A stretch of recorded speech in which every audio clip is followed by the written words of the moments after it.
That idea that, like, of all the audiences you're going to have, these people are on your side. They're going to cheer for you no matter what happens. They're going to buy you a drink. So I think, right, if that helps diffuse that nervousness,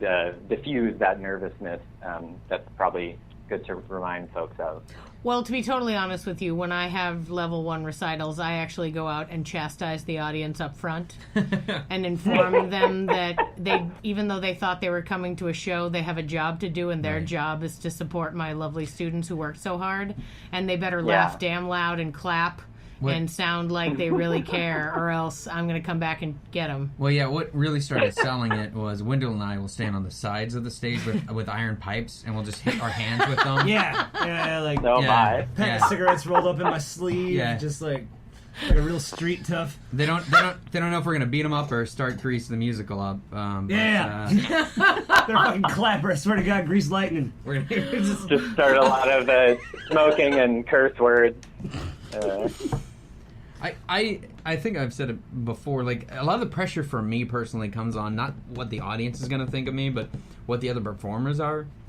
And that's where a lot of my anxiety comes from, is just like I don't want to fail for these people that I respect. You know, because if you're on stage with people you don't respect, what are you doing up there with people you don't respect? You know, like, you should be with you should be out in a troupe that is of people that you think are good performers and help you grow. And I definitely get that, and I think that one thing that I've been trying to, definitely more with not more, but I've been trying more with some teams I coach, and I think about it with teams that I play on, is like, I think certainly like 5 years ago there was, in my experience, a sort of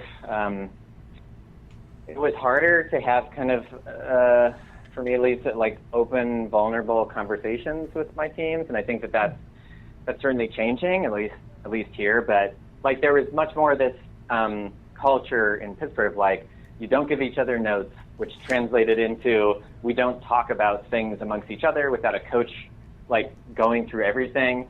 And certainly that's changed in ways, like, sometimes sorry, it's a long walk, but like sometimes a coach doesn't see things or has their own perspective that, you know, if there's a misogynistic comment or something like that, like, sometimes being able to say, like, to me it's not a note to say, like, the way that line or that thing felt to me was this way, or not even saying that, but saying, like, I felt blank during this set.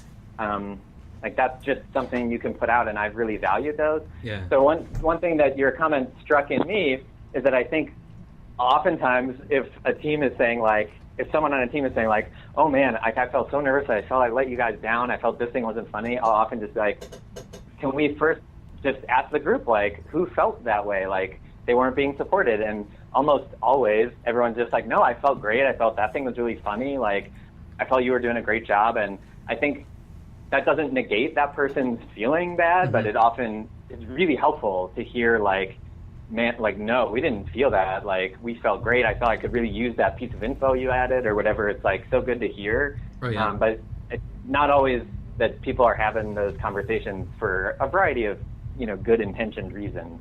Yeah. And like think about, okay, when's the last time somebody, like, really failed you, like, in life, your other performers on stage? When did you ever go, like, failed?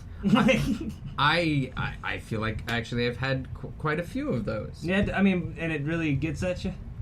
Yeah, but it's more. I'm more concerned about me doing that to somebody else. Oh, like, I know. I was just saying. Yeah. I was just trying to, like give perspective on, like, I don't know that anybody, like, whenever anybody fucks up on stage and I'm there, it's like, let's just keep going. Like, I've had some real bad sets. Yeah. With it, and it's just like someone doesn't play well with me.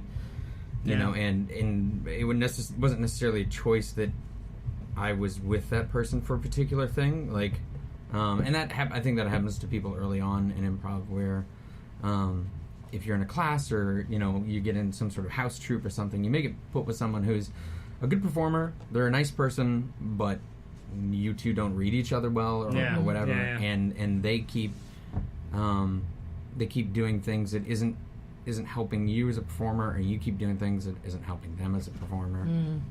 They keep just not drinking that poison coffee. Wait, man, I mean, Real early on, yeah, getting no's is... They keep, like, picking up a penny right when the guillotine swings by. Why are you ruining my jokes? Yeah, I don't know. I think anybody who's played with me will probably say I'm the straight man in most of the scenes, just because that my personality defaults to trying to make, which is my own fault, I need to work on it, but trying to make sense of things in scenes. And so if a person's... And you said you've been on teams with folks that you generally just don't mesh, or you feel like you're not meshing with or getting off the ground with?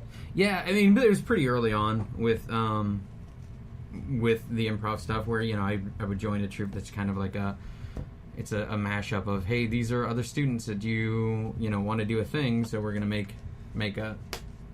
If you keep Patrick talking, I think I can reverse engineer who he's talking about. He's giving me let's name them on the podcast.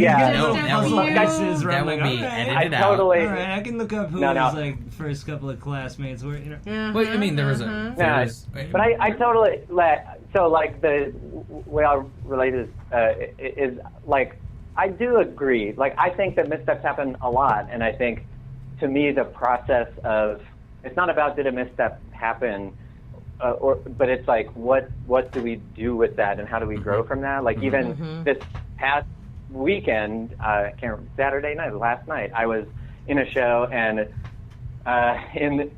like towards the end of the show, in this part of the show that often goes weird for me. Like I said, I'm not like a comedy person. I'm a other kind of comedy comes from other places person, and like. There's a part that's a lot of like quick scenes, and I often will get pulled into something and just like literally don't remember, or like I'm not clocking what they're pulling me in for. Right. So we were doing this scene and with someone who's on my team, and she's great and I love her, and like I could tell, I thought she pulled me into the scene, so I was going with that, and then I like literally just didn't know what she was doing, and so we like improvised. It was fine, and it built into something. We got some laughs, and like after the show, I was just like, hey, what were you pulling me out for? Like, I could not, I'm so sorry, I couldn't tell what it was. And she was like, oh, you're doing this thing. And so I did this reaction, and then I just rolled with it. So like we kind of broke down the communication problem, and we realized we actually both were in the same scene. We just didn't realize it until we did a different scene. And it's hard to explain over the phone, but like, I guess that's all I'm getting at is like, are we able to, after the show, both realize that something weird happened and talk about it a little bit so that over time we can grow to either get it more often or at least not in our minds be like, I'm never walking out with her again because we don't get stuff. Like, oh, that was just a weird thing. That's going to happen. Do you guys have a coach for you as well? Because I feel like, so if I'm in a troupe that we have good, interpersonal communication skills, then the coach mainly just helps us in with particular issues that they see in our shows and whatnot. But then sometimes the coach is able to say like they're able to be the outside perspective. That's like there's a thing that needs to change, and there's no way to bring it up without having an issue in the troupe. Yeah. Yeah, those happen sometimes. Yeah. And one thing that I find happens a lot is that instead of addressing problems, I'll see problems exist for years at a time. Yeah. Like, there'll be troupes where there's just one person who just keeps messing with everything, but everyone's like, but maybe it'll be okay this time. And then it isn't ever, but they're like, but he's so nice. And then, it's hard to do it, especially because, with improv, like, we want to be the nice guys. We're improvisers, man. Our whole deal is yes and. Like, we don't want to know. We don't want to give any level of no. But in reality, like, in the real sense of being a performer and actually getting a solid troupe, there has to be plenty of no. Yeah. There has to be lots of no's. Yeah. Every time I have to say no to somebody, I both hate it and love it at the same time. I hate it because I have to deal with this person in front of me who's, like, upset that I gave them a no. But I'm happy because I feel confident in my own decision that I wasn't going to allow somebody to do something that I didn't think they were ready for, or if they are trying to make some change, and I'm like, not everybody's down with that. You can't just unilaterally do stuff like that when I'm a coach or whatever. But, you know. Yeah, you're talking about real life no's or on stage no's? Real life. Real life no's. Yeah. Gotcha. Oh, yeah, those are well needed. Yeah. I mean, both are needed in my opinion, but I'm totally clocking you there. Yeah. Yeah, no, real life. I wouldn't do any no's on stage. I like part of the previous philosophy I was talking about earlier, where it's like, as long as everyone's having a good time. Part of that for me is just like, whatever, it doesn't matter what I thought was happening. If somebody says something else, I'm like, that's it now. Doesn't matter. If I walked in and I was like, Mr. President, listen, we have to talk about these codes. What are you going to do with them? How are you going to make that decision? They're like, listen, me and 47 kangaroos are going to have a pajama party. Can you hand me the soup? And I'd be like, yes, sir, here's the soup. You're right. Like, I'm not going to be like, but wait, we have to deal with the codes. Like, no, we've gone way past that now. I'm like, but where are the kangaroos going to keep the soup? You know, whatever. Like, I'm immediately, like, dropped everything I've just said, and I'm like, yes. I still am unsure of when to drop a thing. You know what I mean? Yeah, and I'm too Etch-a-Sketch. I go immediately. I'm just like, nothing I said matters at all. Because I've had discussions of like, well, if they do something like that, in essence, they've knowed you, right? Like, yeah. And so it's just like, and if you have a troupe mate who continues to do that, they're Mr. No, and you like. Yeah. And then at a point, I'm just a stubborn a-hole, so I'm just like, nah, man, I'm sticking to my guns on this one. You do it every time. Sometimes they think they're making it better. Like, I've had conversations, that example that I made was, like, insane. You know what I mean? Like, I wasn't, clearly that's not a thing. But it'd be like... Well, it has been. I've been in that exact scene. Yeah. You were there for it and saw it go down.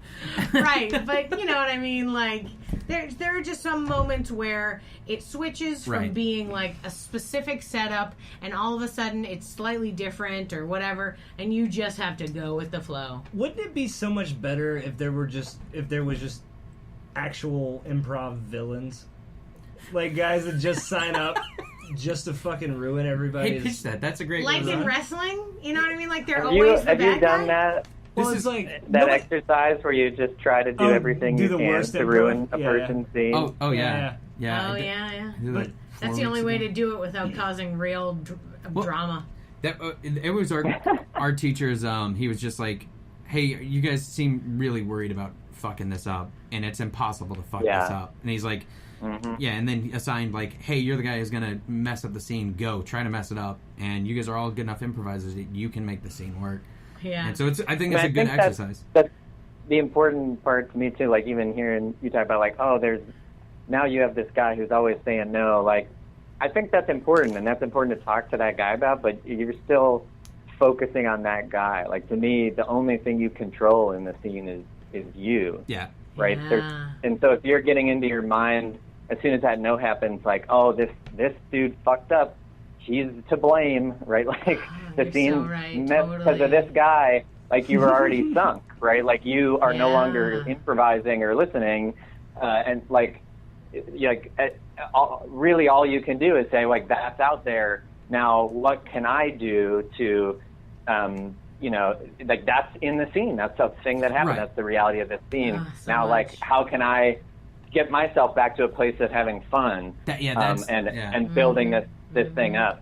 And that's so hard. I don't say it like it's easy. Like, that takes a lot of practice and experience, having people fuck your shit up and doing it. But it's like, I think that's the positive mindset to like try to flip to. Yeah, amen, man, amen. I mean, like, just you can key their car later, you know, just like. Oh no, I don't. Yeah, I don't want to give the impression that I'm like keying people's cars. It's totally fine. Wendell and I will help. No, there's a million different ways to like key a car. Yeah, like.